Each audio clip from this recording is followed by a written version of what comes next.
from the League of Women Voters here to talk to us today. She's going to give a slightly different presentation of what we've heard today, kind of a little bit more about, some things that we can actually do to act and how to maybe get started. So she's going to have an opportunity. I'm going to let her share her story of how she got kind of involved in politics and political matters, and then she has a presentation to walk us through.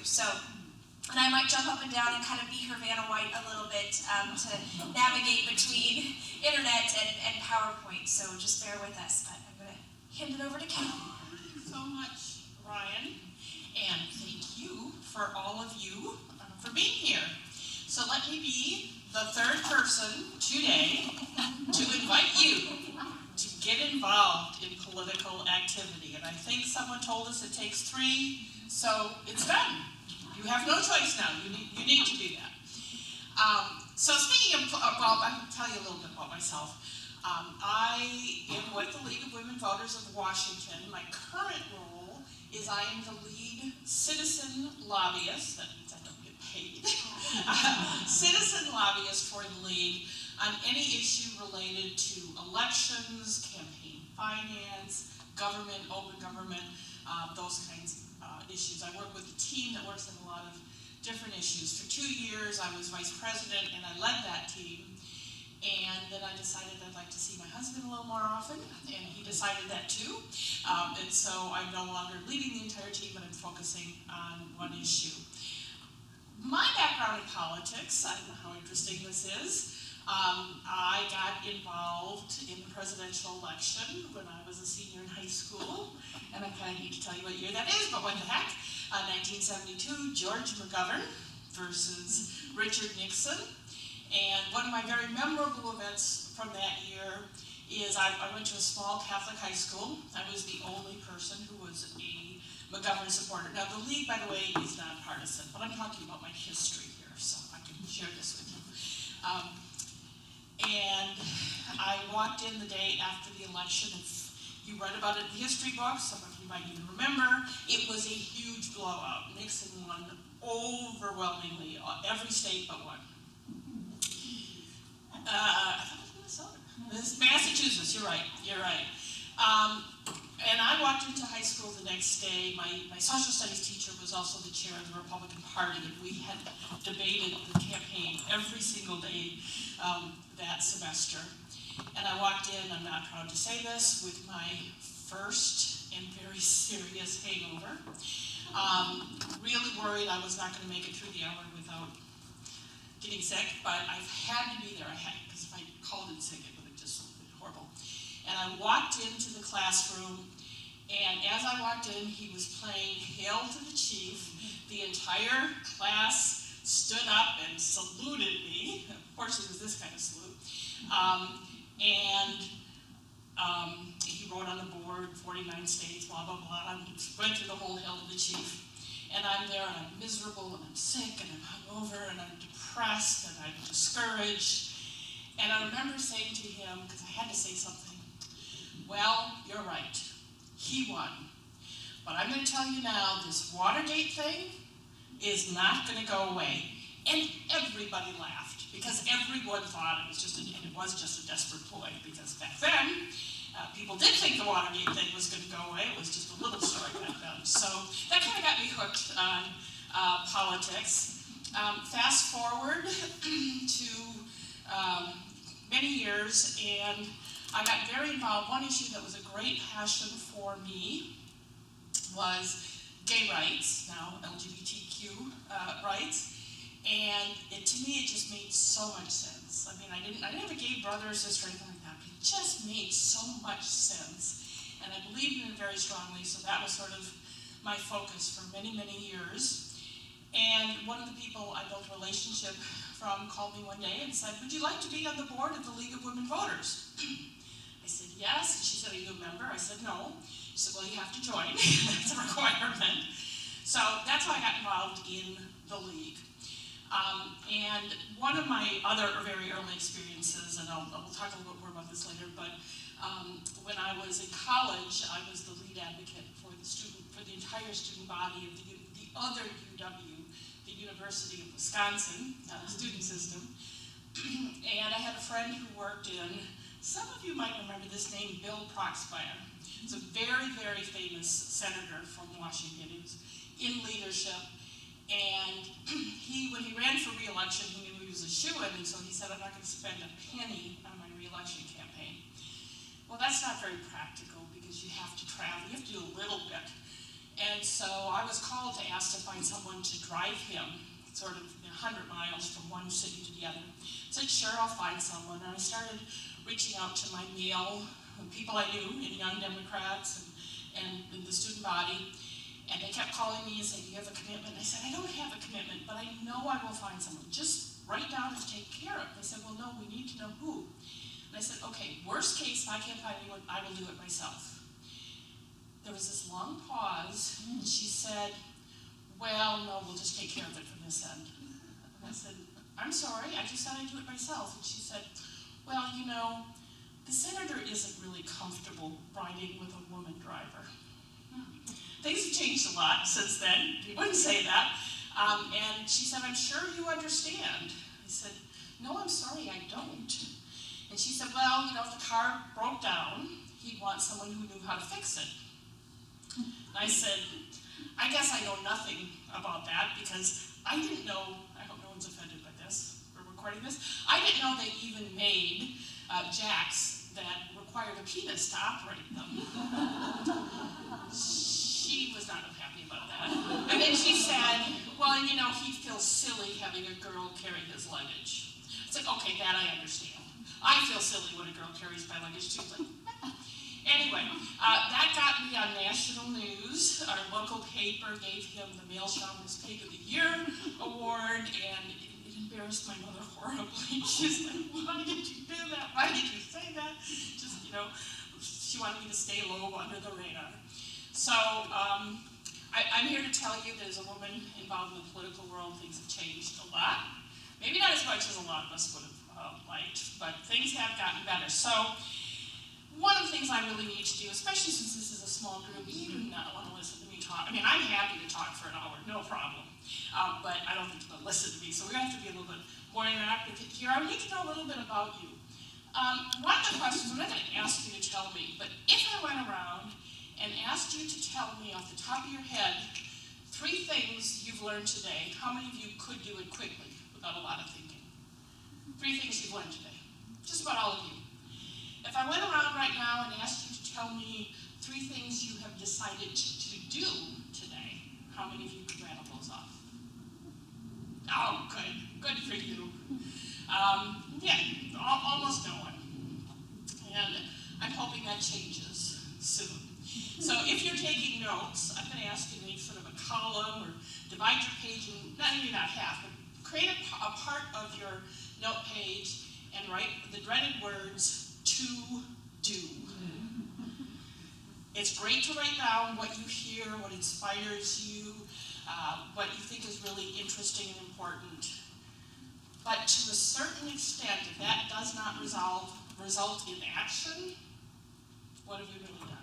You know, it's been some intellectual stimulation, but I don't think that's why the fine folks like Ryan and Kelly and everyone wanted to put that on. Oh, I'm not even ready for that. I'm still need to learn about them. On a scale, well, we'll skip that one. So one of the questions I do want to ask is, how many of you are limited in your advocacy options because you work for the government or Homeland Security or because of professional connections? Ooh. So does that mean, I don't mean running for office, but I mean talking to your legislator, for instance, or even testifying in front of the legislature. Is that something you folks could do? If you wanted to? Okay, you're going to want to by the end of this. Okay, good. I just wanted to make sure that that wasn't a huge obstacle for most of you. All right, so let's get into women in political power. All right, this is turned on, I think. Oh, that's right, I always go in the wrong direction. So, there are lots of options for political involvement. One of the ones you've heard about today, and you hear a lot, this is another Year of the Woman, 1992, when Patty Murray was elected was the Year of the Woman. This is another Year of the Women. One of the main things you hear for women to get involved in politics is to run as a candidate. I applaud folks who do that. I appreciate folks who do that. But I also want to acknowledge that most of us, I forgot to tell you, I also ran for the House when I was 23 years old. The State House. I ran against my former high school civics teacher, or history teacher. And the headline was, I'm drawing a blank, Ellis, his last name was Ellis. Ellis's former student announces. This didn't have my name, it had his name. And they had a picture of me from when I was 18. Didn't look that different when I was 23, but I was trying to look older. Anyway, so I did that route. It was not for me. And by the way, I will tell you that at age 23, one of the reasons I realized it wasn't for me is I was motivated by ambition and vanity, not passion, not issues. I think there are a lot of people who run for that reason, and some of them are successful at getting elected. It's not something I would encourage. Unfortunately, yes, very unfortunately. So we've heard about women running for office, and if that's in your blood, if that's something that calls to you, I certainly encourage you to think about it. But if it isn't, at least right now, that doesn't mean you shut the door on political activity. Another major way to have significant impact is through advocacy. And advocacy typically is with an elected body, whether it's Congress, the state legislature, the local school board, or city council, also working for initiatives and referendum. Another way to have a huge impact is through public education, working on public education, educating folks about what's going on, and certainly being staff to elected officials. We're going to talk mostly today about advocacy. Oops. Wake up. I haven't used this for a few weeks, forgetting. So, but I do want to talk a little bit about women candidates. You've heard from some great, successful ones today. Obviously, we represent about 50% of the population, but significantly less than a third of the elected offices. In 127 years since we declared statehood, we have sent 15 women to Congress in that number of years, and we've had 2 female governors, which is sort of amazing. We've done well in terms of state senators. U.S. senators we've had women. In the state legislature, I mentioned 92 was the year of the women. In 94, it was up to 40% women. Now we're down to 30.6. Now, what year was it when Washington State had the most women in the legislature than any other state in the country? I'm guessing it was 94. I think it was before that, because it was when I was living here and I didn't live here then. Oh, okay. I guess what I've heard is 94 was the peak year for us. That's when we've had the most, but there were other states probably who had a lot. So in terms of how we would compare to other states, I'm sorry. Yeah, I'm not surprised. Anyway, so, and there's good reasons. As you heard from some of our elected officials today, women tend to introduce more bills, be more collaborative and census-driven, lead on issues relating to family health care, child care, education, violence against women, and reproductive health, sort of what's known as women's issues, which is a term some of us aren't real thrilled with. So, okay, that's my hat to running for office. And as I said, if you have that calling, great. If you think it's something you might want to do in the future, let me suggest you start with advocacy.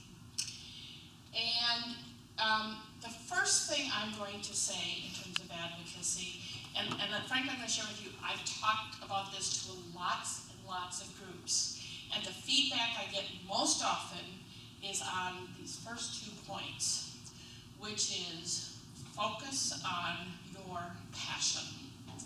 So I'm going to ask you to either literally write down if you want, or at least in your head, to finish this sentence. I give myself permission to focus my advocacy on fill in the blank, whatever it is, climate change, child care, education, reproductive rights. How many of you got more, and again, the League of Women Voters is a nonpartisan organization. We do not support or oppose candidates, but we do live in the real world. We saw a huge growth in our membership in November and December of 2016. A lot of other organizations did. How many of you got more interested in politics as a result of the 2016 election? Okay. And let me ask you, what are some of the issues you care about? Education. Education. Healthcare. Immigration. Mental health.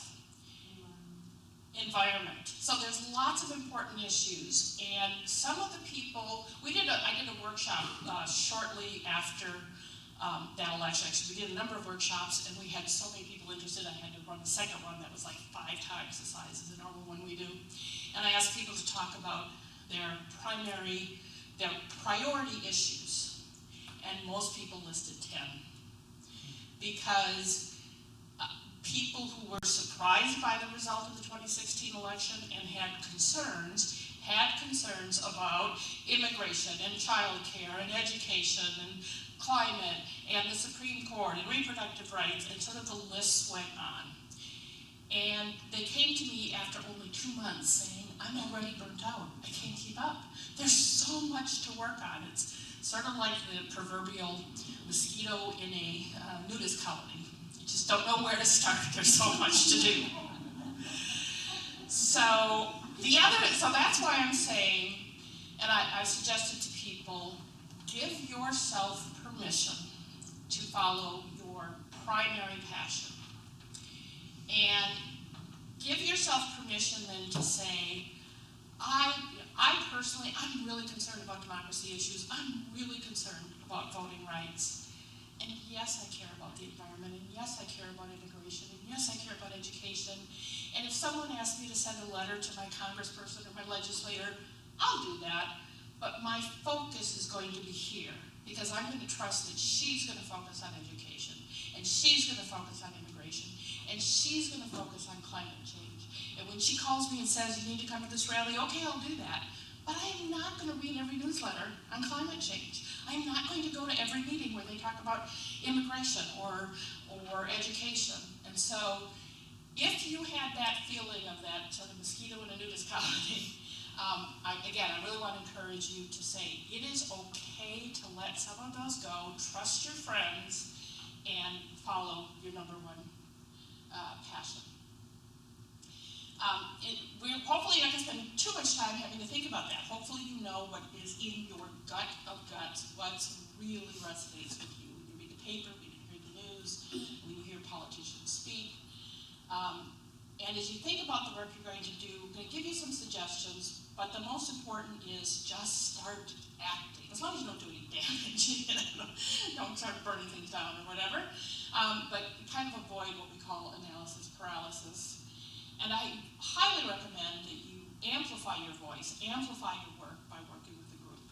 There's lots of reasons to do that. There's a lot of emotional support. There's a lot you can learn, and you're frankly quite simply more effective. And I will give you an example. It's not the only one, but the League of Women Voters is one place where you can strengthen your advocacy voice. Any questions or comments so far? As I said, I kind of don't want to do all the talking. Have any of you sort of had that experience of either going in 20 directions at once or already have recognized that you really need to focus on one issue? Anyone want to share their experiences? I have tended to work a couple of times on different issues, but I said to somebody, if you have an issue, I have an opinion. Because I'm a news junkie.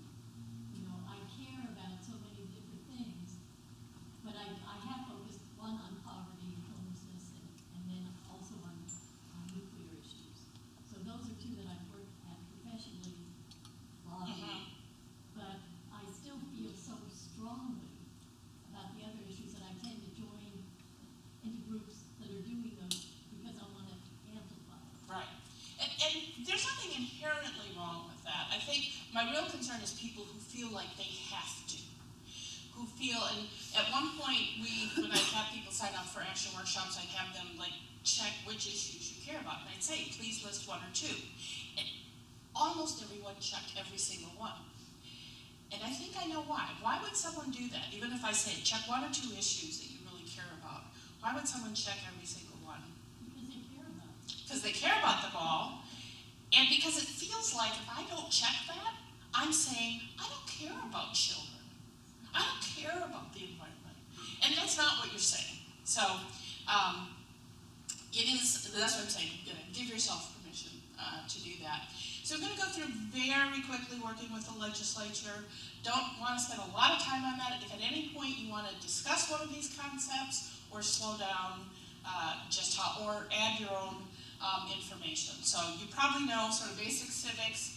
And focusing mostly here on the Washington State Legislature, we have 49 districts. Each one has one senator, 2 representatives. They all serve on somewhere between 2 and 4 committees. There's 35 committees. Every committee is chaired by the majority party. Every committee has the majority of its members from the majority party in that House. And the leadership is determined by who's the majority in the House, and they pretty much determine everything. They determine what goes to the floor, what doesn't, what gets brought up for a vote, what's open to amendments, what the schedule is, etc. So, what's the point of all this? Do you remember, anyone recognize the name Makadinga? In 2017, changed the balance of power in the Senate. Everything changed. Again, not being partisan about it, simply a matter of fact. Until she was elected, every committee in the Senate was chaired by a Republican. Every committee had a majority of Republicans. So bills that were partisan, I loved what Melanie had to say earlier, but I'm sorry, vast majority of controversial issues are almost always straight party votes. So most of those bills never came up for a vote, and many, many of them never even got a hearing in the committee. So I'm certainly not going to tell you that you should support one of the 2 major political parties, nor which one, if you do. But I will say that sometimes when people say to me, well, I don't vote for the party, I vote for the person. They used to say, I don't vote for the party, I vote for the man. We get them beyond that right now, most people. And that's fine. And I think especially if you're electing an executive, like a mayor or governor, that makes a lot of sense. And it's fine to say I don't vote for the party, I vote for the person. At the legislative level, you're electing the party. You're not just electing that person. It's different in nonpartisan. I think both of your bodies are nonpartisan. There you vote for the woman of your choice, person of your choice. So do you remember that the old Schoolhouse Rock song, I'm just a bill, I'm an ordinary bill? And this is basically what it says has to happen. A bill gets introduced, it gets sent to committee, it gets voted on the floor, and then it goes to the other house. If it starts in the Senate, it goes to the House, vice versa, repeats that same process. If it passes, it goes to the governor. That's the theory. This is the reality, is it gets assigned to a committee, that's kind of a given. There may, and every time you see a question mark, that means there may or may not. It's up to here the committee chair or leadership. If we're lucky, we get a hearing. If we're lucky, we get a committee vote. Then most bills are referred to a financial committee if they have a price tag. Then it's sent to Rules Committee, which really controls everything. And maybe it gets sent to the floor. One of the things I learned very early in politics that I found most frustrating is, sometimes you see these special interest groups, unions do this, sometimes climate change will give people a scorecard. How did they vote on certain bills? Those have become, as we become more sort of partisan and divided, those have become less and less meaningful because most of the what many of us would consider important bills never get voted on because the leadership or the majority chooses to never bring them to the floor. In fact, in my time, in the last 5 years paying attention, I only know of one bill that was brought to the floor but then died. And that was, remember when the Human Rights Commission put out rules regarding the use of bathrooms by transgender persons. And some people in the Senate got very unhappy about it, well, in both houses, got very unhappy about that and said, no, I don't want my little girl, well, whatever. These people are all dangerous and they're a threat, and so they wanted to change those rules. At that point, the Republicans were in control of the Senate. The bill did come to the floor for a vote, but it failed. So why did they let it go to the floor for a vote? Any ideas? Why would the Republican leadership say, and the Republicans generally supported the bill, it's not an absolute, the Democrats generally opposed it. Yes, it gave those who wanted to vote for the bill, in other words, to change the rules, make them more restrictive, gave them a chance to go on the record. There were two, what were generally known as moderate Republicans, one of whom was in leadership, who intended to vote against the bill, but he at least agreed to let his sort of more conservative counterparts go on record. But that's very atypical. Yes, and I don't know, some people say everything has to do with getting reelected. I don't think that's true. I mean, Melanie, she's terrific. She's not running for reelection, but she still does a good job as long as she's there. But it's also, in a more cynical way, would be pandering to base. I don't think that's necessarily true, but it does give them a chance. Remember I said those scorecards have become sort of meaningless because most bills, as I said, and the other thing you'll notice, if you ever look at a roll call vote, bills are almost always like 49 to 51%, or 98% to 1 or 2, or 98 to 0. It's either totally non-controversial or split right down party. There are a few exceptions. So, all right, you've been invited 3 times to be a political activist. You're ready to jump in. When in this process do you get involved? So the areas that are underlined are the most valuable time for you to get involved in the legislative process. If there's a public hearing, you can go and testify. Anyone can testify. You do not have to be a paid lobbyist. You do not have to represent a group. I'll tell you, from my experience, it's a little more fun when you are, but representing a group. I haven't done it for pay yet. But you can also, if you don't want to testify, just being there, showing support, and there's a thing where you can sign in favor. So they do count who actually attends and how many sign in. Another time you can have a lot of impact is whether or not it's approved by rules, and then obviously when it goes to the governor, when it comes up for a vote. The other ones that are in white, you can have impact on if your representatives happen to be on that committee.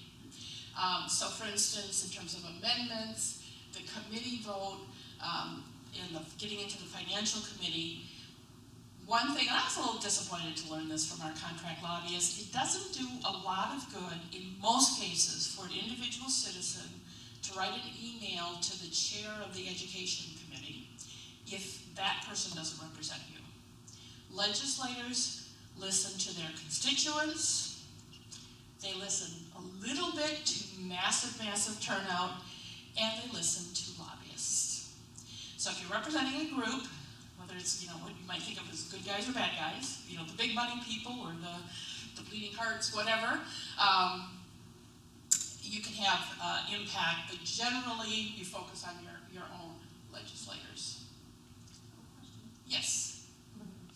And one thing I didn't realize until I worked in the legislature, and you can correct me if I'm wrong or add to this, but the initiated by, you can actually go to Olympia, and as long as you can find a sponsor for your bill, you can have them draft legal language for your bill to pass. So I think it's really cool, and a lot of people and citizens don't really know that you have that much power to do that. And you could actually, influence your bill the whole way through if you wanted to, as long as you had someone on your side. Right.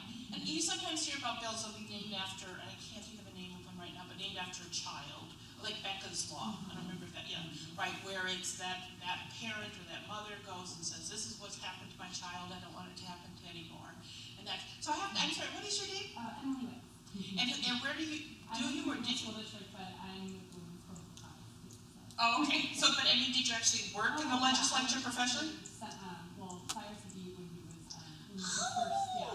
So we've encountered a lot of the fun, didn't know that was going to happen. So very cool, yeah. So Cyrus Habib was a senator and is now, of course, our Patty, who is lieutenant governor. Yeah, Patty's in the same district, right?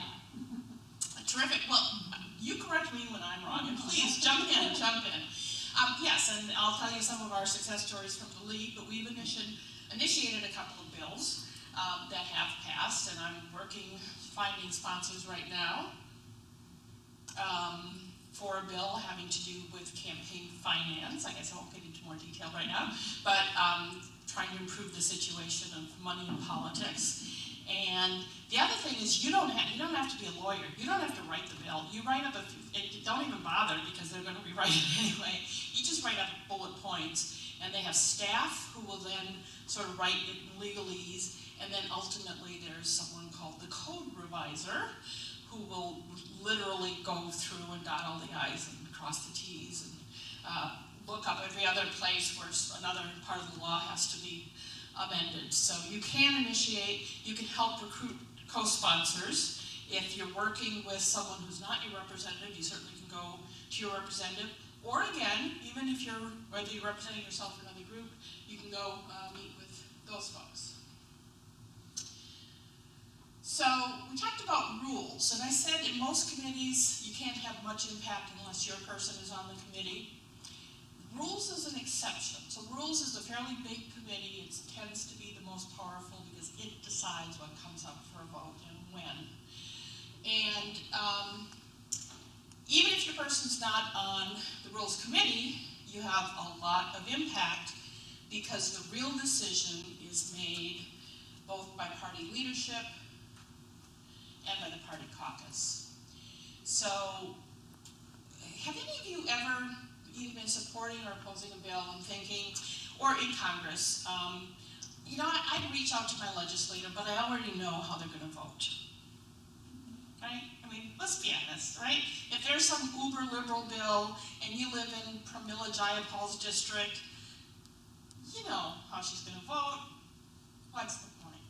Or, with the current SCOTUS Supreme Court nominee, I get about 30 emails a day telling me to write my senators, and I think, I know what they're going to vote. I get those emails from them, So, do you think it's any good to go ahead and communicate with someone, even if you know that they're going to vote with you, or if you know they're going to vote against you? I'm seeing a head nodding. Will you share why? I just think that it helps my legislators know that what they're doing is being backed up by the citizens. I mean, I know when I make decisions, I'm there all by myself, I know it's the right decision. It feels better when people around me are like, yeah, go. Right. Absolutely. It tells them you've got their back. Did you comment? I was going to say, often when we were working there, there's a lot of people that would count, what they receive. But it doesn't do a lot of good if you send it to someone that's not your legislator. Right. Because that stresses us out. If I saw like a 253 call me, I'd be like, no, that's not. Although now the cell phones, you can't tell them that so much. I lived here, but I lived in Las Vegas for 12 years. So I have a 702 Oh, yeah. area code. But Patty and Maria are still my U.S. senators. Yeah. So, but if I called my legislators in the 30th district, if they didn't take my call because I have a I think she's just exaggerating a little bit. I'm just saying it's a lot more helpful when you're Right. Yeah. And when we get to the mechanics, you definitely say, I am a constituent. I did answer all calls. I worked in D.C. in Mike Lowry's office when he was first elected. And what they do, if you get a letter from somebody outside of your district, you just forward it on to their congressperson. But in our office, because we were new, we wrote a letter and thanked them and told them that we were sending Okay, that is not typical. Yeah, that's not. That's interesting. Mike's not always son. Yeah, Mike is definitely not a typical person. Tracy had a comment. Well, when it's a tight issue where you can have a pretty even divide in your constituency, it's nice to be able to answer people who call you out and say, I had 53%, according to my feedback, 53% of my constituents really wanted this. So I think that's why another reason it's important. Well, and another thing that they do with that, so they count them and they say, you know, it's 50% or 80%. What do they do with that number? They not only use it to justify their vote, they take it into caucus. And that's a big part of what they discuss in caucus is what are you hearing from your constituents? Now, I may know my representative's going to vote for this, but because I'm in the heart of Seattle and, you know, very uber liberal district, but there are other people in the same caucus who may not be hearing that much, but if my representative can say, I got 207 emails on this issue, that makes everybody stand up. Speaking of which, I have to share with you really quickly, this has just amazed me. Someone was talking about they got a deluge of emails on an issue, and someone said, how many was that? He said, I got 16. 16. I've heard a story at the national level that someone said the same thing.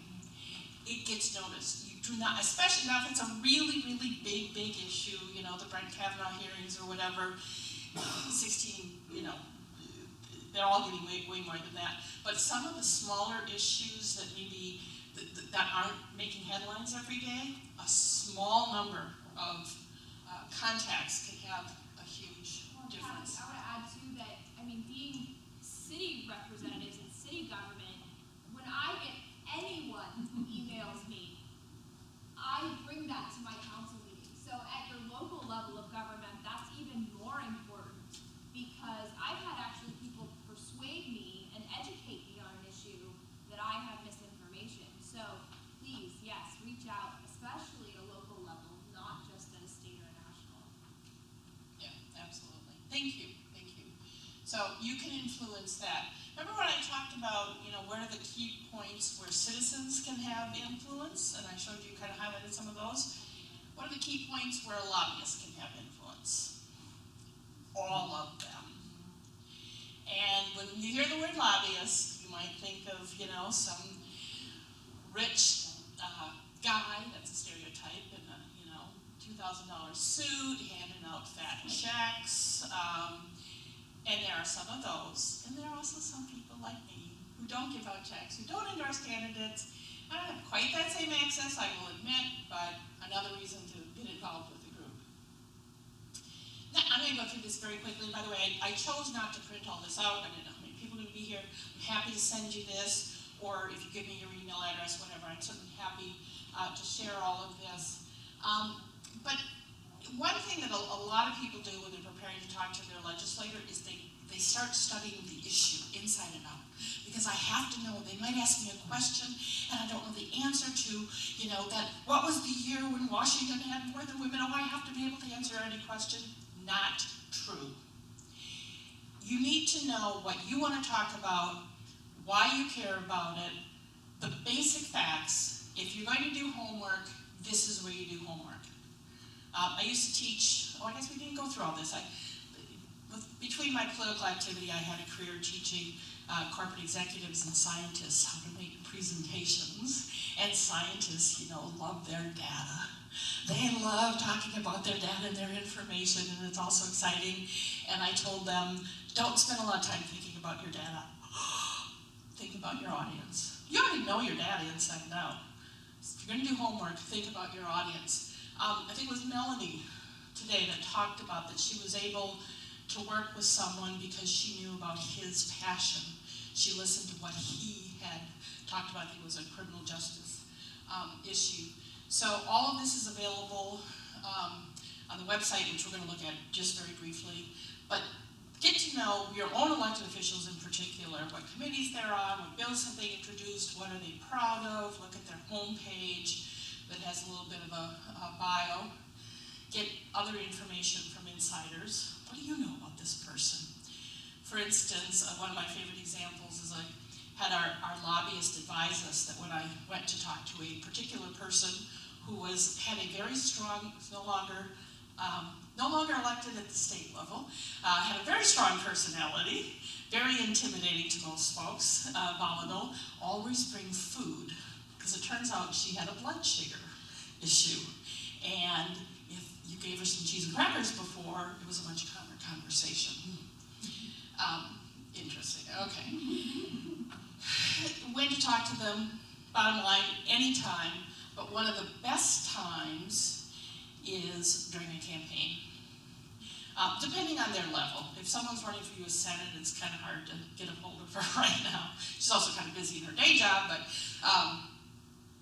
certainly you can do it during session, do it between sessions, do it during the campaign, and if you're going to spend time, especially if this is someone you support, so we're talking about advocacy, I do it from a nonpartisan perspective, but you certainly can be partisan.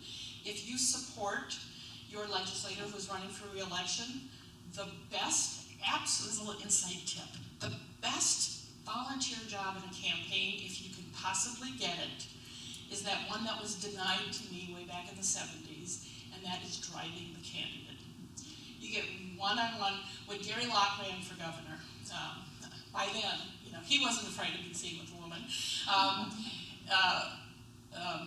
I spent a lot of time driving him around the state. We got to know each other so well, and he heard all of my issues and all of my opinions. I also gave him a little coaching, but so if you ever can work on a campaign, that's one. Do you guys, when you were running, did you typically have people driving you, or were you kind of on your own? No, really good pair of shoes. Really good pair of tennis shoes. Oh, and it's so nice, because you don't have to park the car. You have someone else worrying about the directions of parking.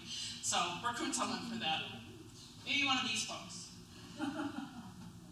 I think this is all fairly obvious. The most important thing is do not be intimidated by these folks. And again, I'm talking about legislators, but this is true at every level. The legislators make decisions, but your best friend has to be the legislative aide. I would say, if you really want to have an influence on your own legislator, get to the point that the legislative aide recognizes your voice. Some people will tell you to call the 800 hotline number where you can just say, I'm from this district, and tell so-and-so I support this bill. That's okay, especially if you don't want to pay for a long-distance call. Most of us have cell phones now. Call the office directly, and if you can, look up the staff person's first name ahead of time, or they'll sometimes identify themselves. And, hey, Joe, this is so-and-so. I wanted to talk about this. And those people have a lot of power and have a lot of influence. Don't be afraid to be in district, again, especially during the election season. Invite someone out to coffee, that's fine. By the way, I have some books over there. I have a few up here. This is something the League puts out. It's called They Represent You. I'm a little embarrassed. They're a year old, but we ran out of the current ones. They haven't changed that much. And we will be printing new ones, so I want you to have this. The Seattle King County does one for everyone in King County, city, school board, all of that, and for the entire state legislature. So if you know what legislative district you live in, you could look up at least who your legislator was 2 years ago, and it probably hasn't changed unless you're in the 45th, and it's now Montadinga, and a few other have changed. And they will be reprinting. I want you to know, we print about 30,000 of those, and we give them out for free. So it isn't like you just get one. You can come in and get a box and hand it out to your organizations, have them in your office, especially if you work with constituents. There's other ways to find that information. This one has, the King County does, every local league does city and county. The King County does the entire state legislature and our federal representatives. We heard it this morning, I think, from Senator Cooterer.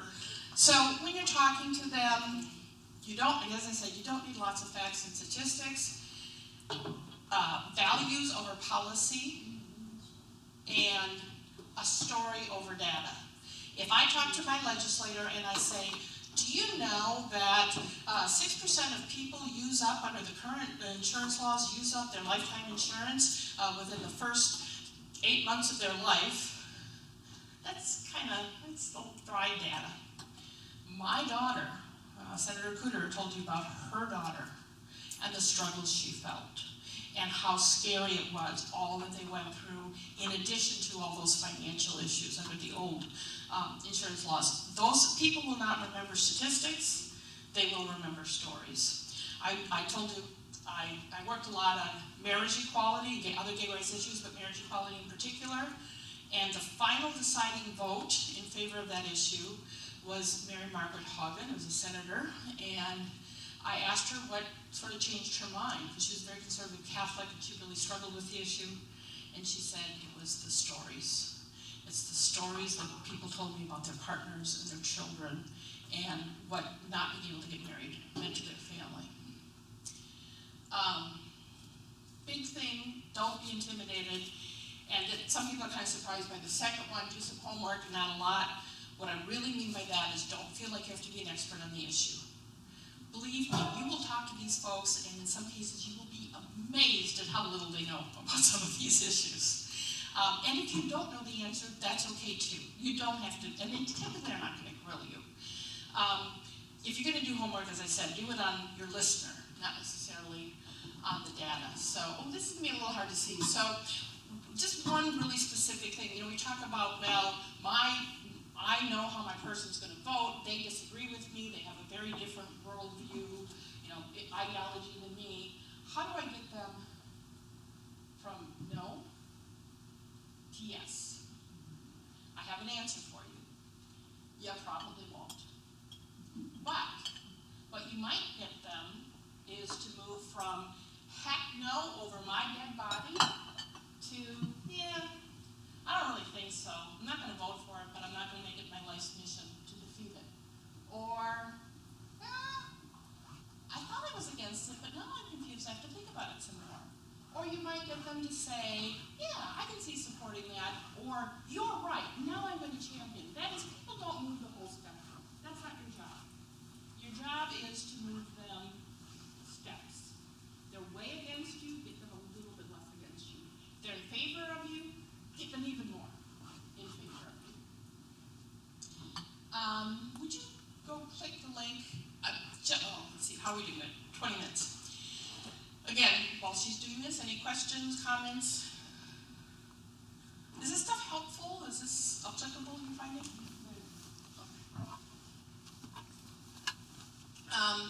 So I didn't give you a handout, but I'm going to ask you to write down this website, leg.wa.gov.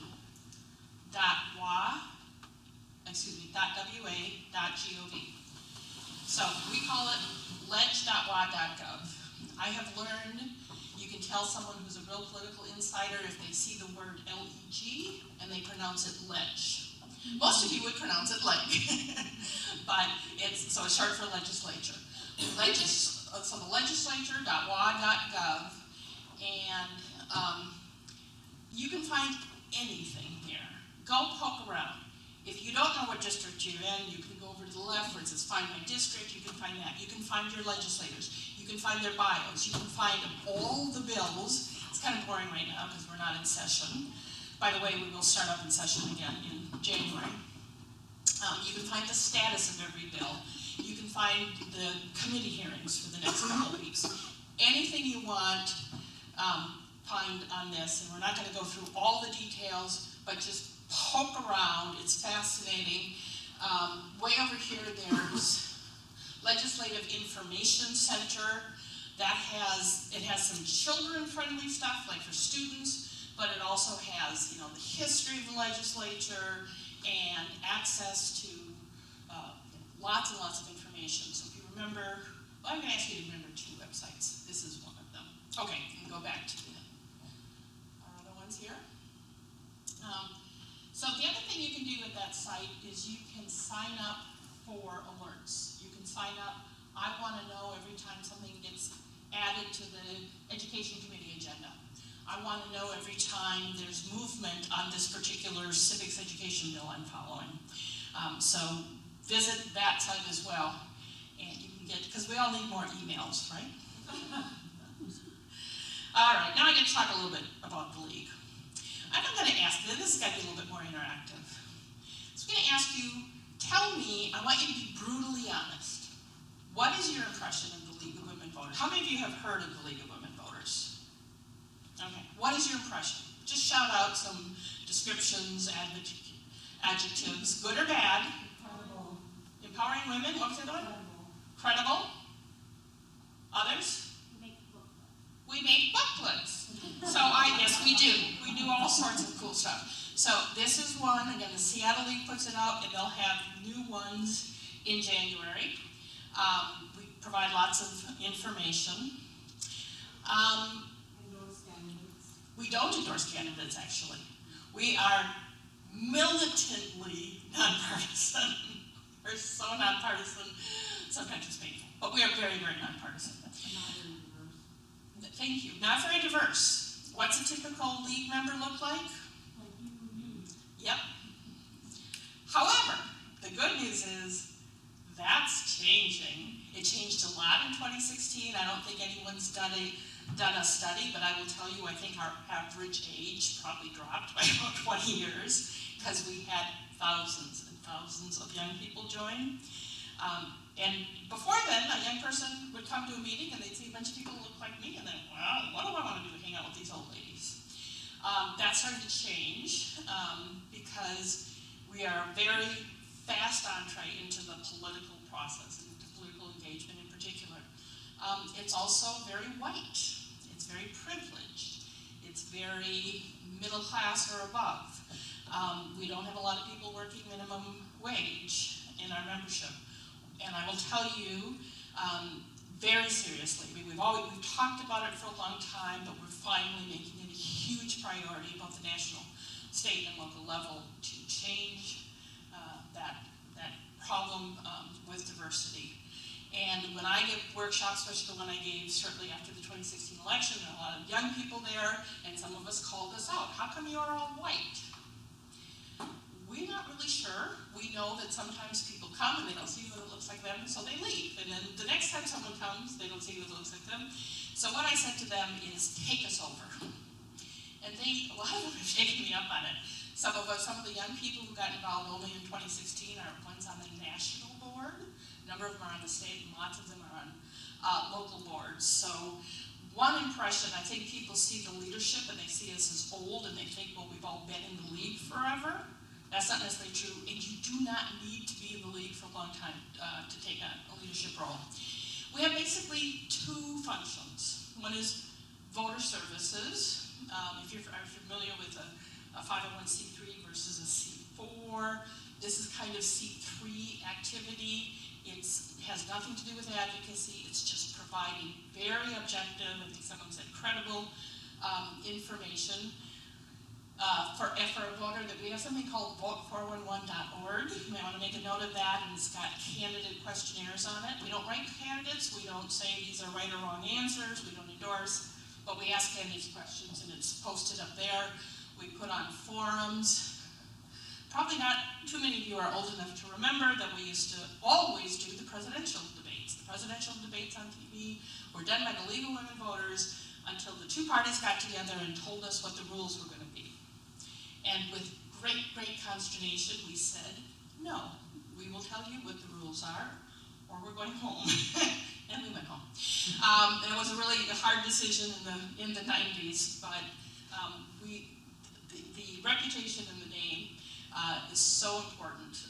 We protect it. How many of you know the history, the origin of League of Women Voters? How old is it? Anyone have any idea? It is 98 years old. Does that age remind you of anything else? 1920. What happened in 1920? Prohibition. Women won the right to vote. It is these same women. Carrie Catton Chat. I'm trying to name Paula's last name. What happened is after women won the right to vote, we were not given it, we won it with literally blood, sweat, and tears.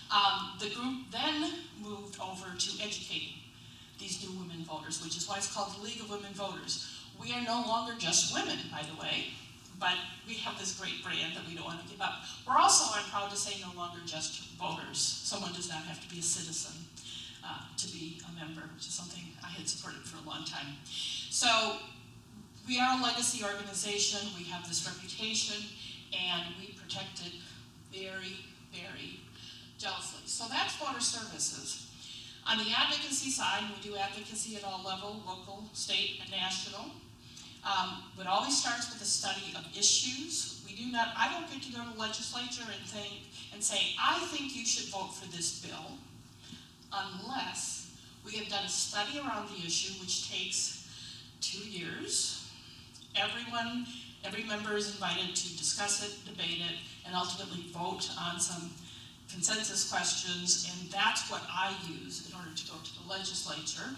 I'm part of the lobby team that I mentioned before, and our focus is somewhat in Olympia on talking to legislators, but increasingly, I think we've come to realize it's not us in Olympia that makes any impact, it's you when you talk to your legislators.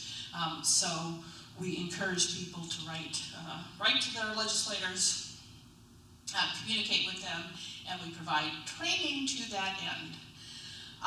I personally, as someone who's been in politics for a long time, this is my permanent home now. I've only been in the league for about 6 years, but I love it because it opens doors in Olympia. Now, and I kind of shared with Kelly and Ryan, it's like, I don't want it to sound like I'm doing a big commercial, but they invited me to come talk about the league. That's what they asked me to talk about.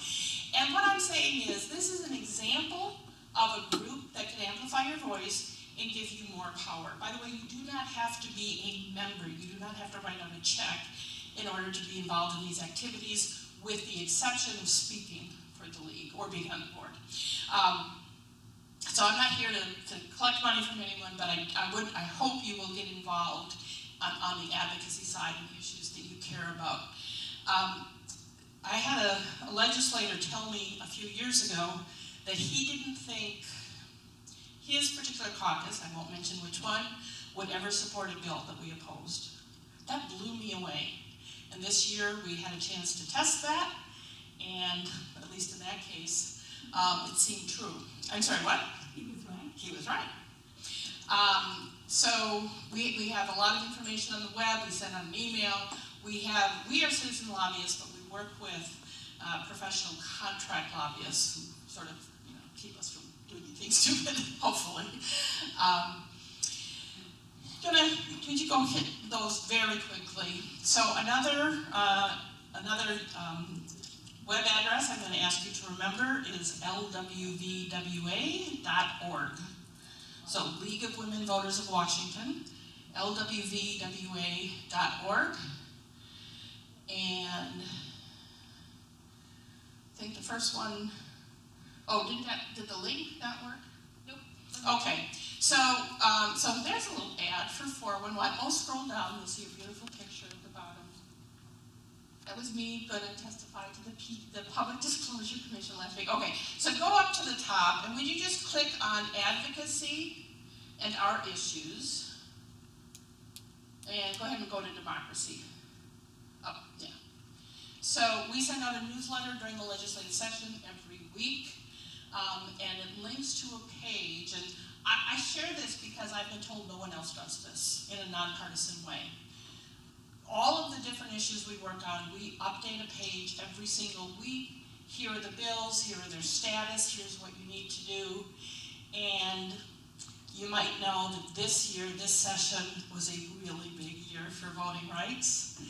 Voting Rights Act passed that we've been working on for 6 years, 3 different voter registration bills that expand access, the Disclose Act that deals with campaign finance, and then post-election audits. So if you're interested in an issue, again, I hope you'll kind of be on our email list. We don't sell it, we don't share it, but we'll send you updates, or you can come visit our page anytime. Go ahead and go back to the other one. Any questions about that? You'd all be able to find that again. And then click on the legislative newsletter real quickly. hopefully that will work. And every week we send something out, and what I've gotten feedback, what people really love, is we say, if you do nothing else this week, remember it's all about action, do nothing else this week, here are some, this week it was 4 bills, usually it's only 2 or 3. Here are the key bills that you really need to take action. And if you see at the bottom of one of those paragraphs, it says click here, clicking here, up if you go up above. Like, right where and it will take you to a ready-made, oh, that was a federal one. But anyway, it will take you to a ready-made email that you can, if you want, just click, put your address in, it says, oh, you live in the 46th district, you have Senator Frock, and it sends an email to that person. Or we encourage you to customize it. But it's what some people call slacktivism. I'm sorry, what? So you get one of those every week, and you know, we're going to be talking about action items. This is kind of a really quick and dirty one. If you don't particularly care about these issues, you go to the issue page of whatever you're most interested in, and it's going to be there as well. This is just during the legislative session. Okay, back to the PowerPoint, please. Thank you. So, some of you are involved in Homeland Security, so I have a very exciting story to tell you about election security. So about a year and a half ago, when I was vice president, I was running the lobby team and volunteered working about 60 hours a week. I got an email from a young woman that said, I'm interested in post-election audits. I'm not a wonk. I'm interested in things like voting rights, you know, big picture things. I kind of get, post-election audits, that sounds like an insurance policy or something. It's just like, and I said, I'm sorry, I have so many priority bills I'm working on. I'm so busy, I just don't have time to respond to this. Let's talk later.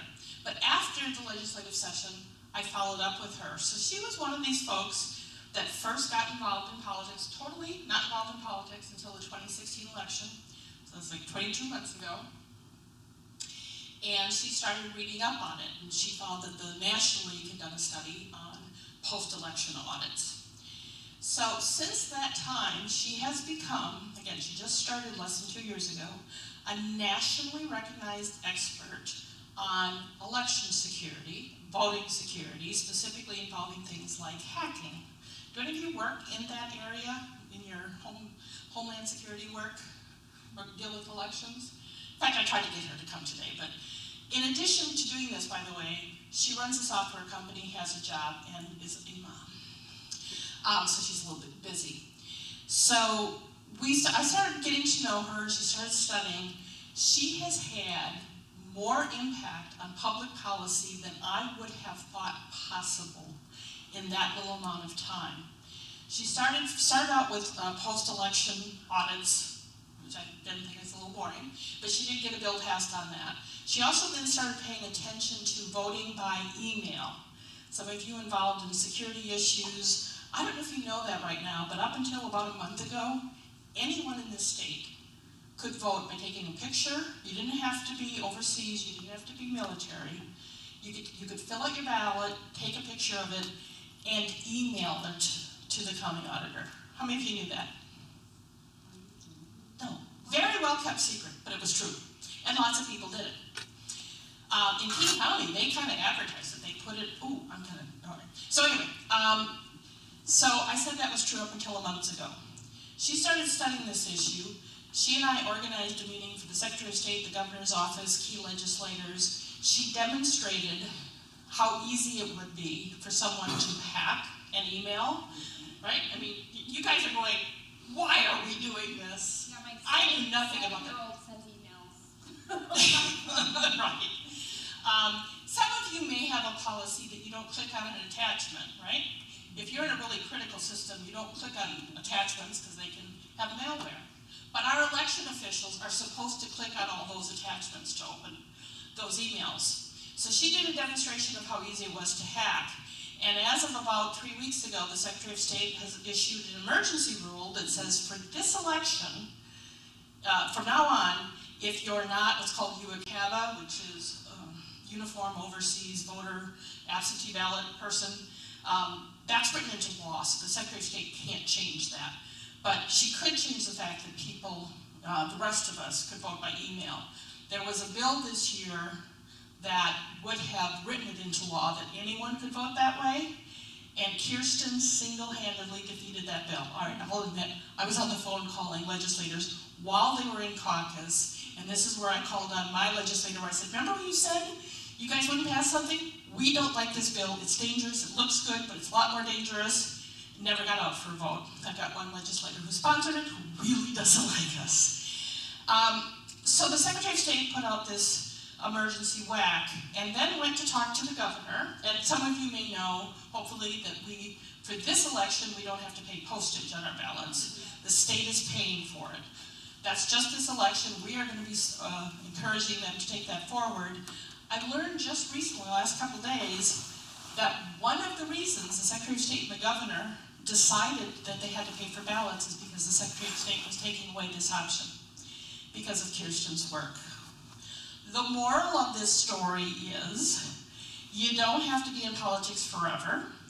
You don't have, I mean, and Kirsten's wonderful and she's smart. She's not a particularly outgoing person. She doesn't particularly like speaking in public. She has had a huge impact on election security in this state. She's now being asked to speak at national conferences. She's on the board of some national groups. And I think I can safely say that with all of her knowledge and passion and willingness to work hard, she would not have been able to do that if she hadn't reached out to the League of Women Voters to be able to have that kind of impact that quickly. So if you're interested in getting involved, we are looking for people either to focus on one specific area, such as Kirsten joined to work on election security, or just to help. There's a huge amount of work in the kind of advocacy the League does. I hate writing, I hate talking. As you can tell, yes, I'm aware of the time. But so there's all kinds of help that we would appreciate, outreach, research, advocacy. If you're at all interested, let me know. So I think we're a little short on time, but maybe I can ask that they incorporate this into the next section. So if that's all right, I'll leave this up. And I would like to ask you to write down the issue you know most about. Then write down the issue you care most about. And if they're not the same, my advice, and this won't be true for anyone, my advice would be cross out the first one. You will have more impact working on an issue you care about as opposed to what you happen to know a lot about.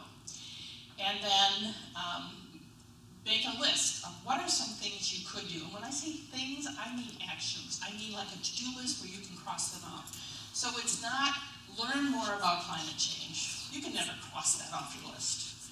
But join this group, sign up for this email, read this book, read this newsletter, interview this person, find a mentor in that community. And it's going to be a long list, I hope.